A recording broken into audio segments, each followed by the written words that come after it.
Arjuna's lamentation for his kinsman is certainly unbecoming, and therefore Krishna expressed his surprise with the words Kutaha, where from?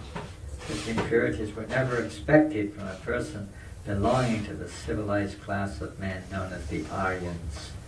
The word Aryan is applicable to persons who know the value of life and have a civilization based on spiritual realization. Persons who are led by the material conception of life do not know that the aim of life is to realization of the absolute truth, Vishnu or Bhagavan, and they are captivated by the external features of the material world, and therefore they do not know what liberation is. Persons who have no knowledge of liberation from material bondage are called non-Aryans. Although Arjuna was a Kshatriya, he was deviating from his prescribed duties by declining to fight. This act of cowardice is described as befitting the non-Aryans.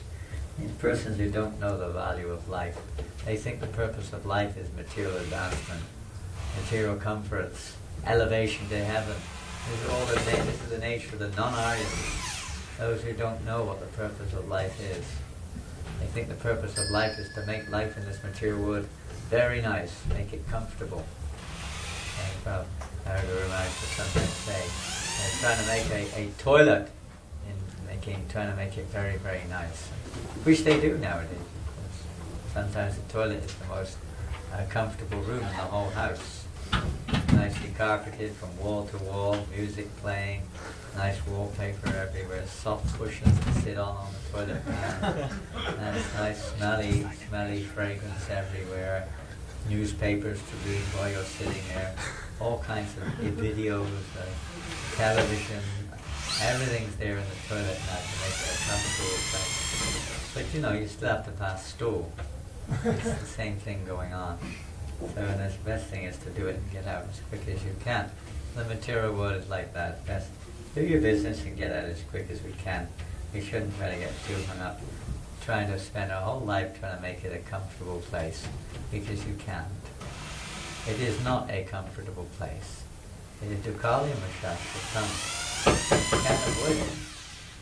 We can't avoid it. No, we try to avoid it. We try our best. And we're always trying to adjust it and talking about it and doing this and that. Somehow or other we've got to snap out of that.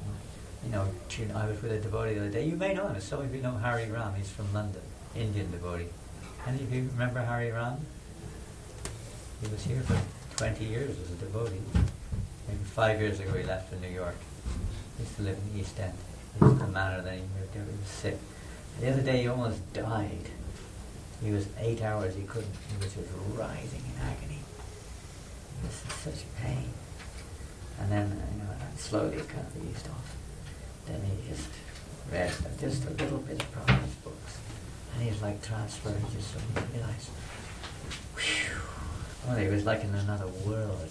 Suddenly he got off that platform, just an absorption on the body and the mind. And just tuned into Krishna. It's like Arjuna. He tuned into Krishna's words, and all of his anxieties and doubts and sufferings, they just dissipate. Krishna Surya Samaya Andakara. And we come in contact with us, Lord. You could say, when you go above the clouds, there's no more darkness. Come into the sun. We come into the presence of Krishna, and although all these other things are there, they don't affect us. There's no more shadows. Come into the sunlight. Come into the sun. In the presence of the Supreme Personality of Godhead, Arjuna's lamentation for his kinsman is certainly unbecoming. Persons who have, although Arjuna was a Kshatriya, a warrior, a king, he was deviating from his prescribed duties by declining the fight. It's also another important thing. We do have material conditioning, we do have a duty according to that. So we should try to know what it is and try to act accordingly. That way things will work just like our body parts, they have their duties, right? Our tongue has a duty, our eyes have a duty, ears have a duty. Sometimes they don't function, but in normal conditions they do function. And they do have a duty. Your legs have a duty, your arms have a duty, every part of the body has a duty. If it tries to imitate another part, it won't work very well. It won't work very well. You know, if let's say the lungs try to, you know what it's like when the lungs try to be the stomach. I'm sure we've all tried that at certain times. Things go down the wrong way. Have you had that? Have you ever experienced that? Water or some food goes down the wrong pipe? What does it feel like? Is it good? You feel like you're dying almost, isn't it? You can't breathe, you're coughing and spluttering like hell. Isn't it? You see, it doesn't work. That's not the business of the lung. And the business of the stomach is not to, well, of course there's a bit of air down there, no doubt, but its business is not really breathing. It's not really breathing. It's not where all the, although I think some of us probably our brains are in our stomachs. But it's not really meant to be like that. You know? The stomach's not really meant to be the brain department, is it? It's meant to be the eating department. Yeah, there we go. There she goes. Everything has its part to play. If it's not playing its proper part, it doesn't work. Like the legs, you know. Legs are for walking. You don't talk with the legs. You walk with the legs. Right? You can't walk on your tongue.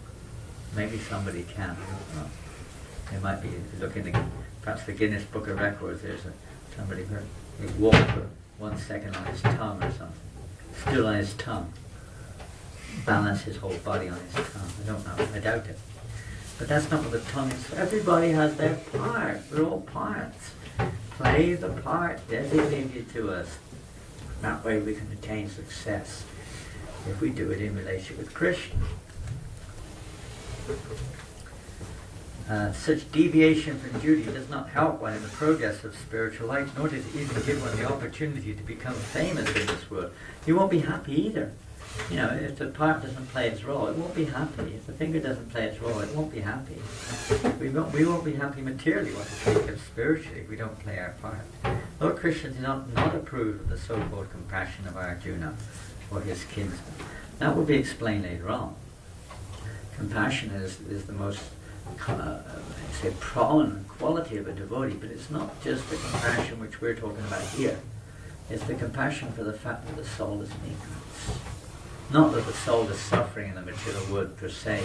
That cannot stop because the material world is a place of suffering. That's its constitution. It can't stop it. But what has to be changed is our consciousness, not the material world. Not what position we're in the material world. Maharaj. We have to change our consciousness, how we see the world, how we see ourselves, how we understand our position in relationship to the whole. That has to be changed. That's what has to be changed. And because people who don't know that, they're in ignorance. And it's ignorance which is causing suffering.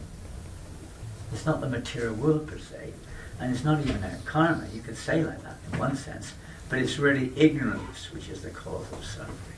So it's that ignorance which has to be rooted out, changed by knowledge. So Krishna is giving Arjuna knowledge.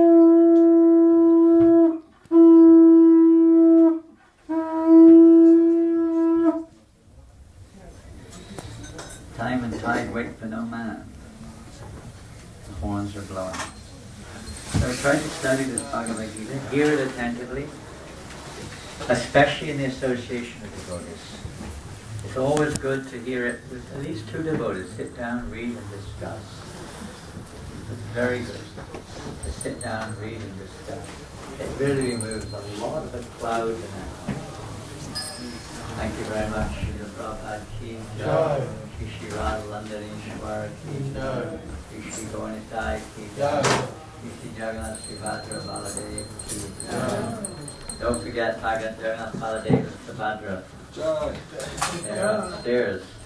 And I don't know what the latest medical report is. Is there a medical report? I don't know.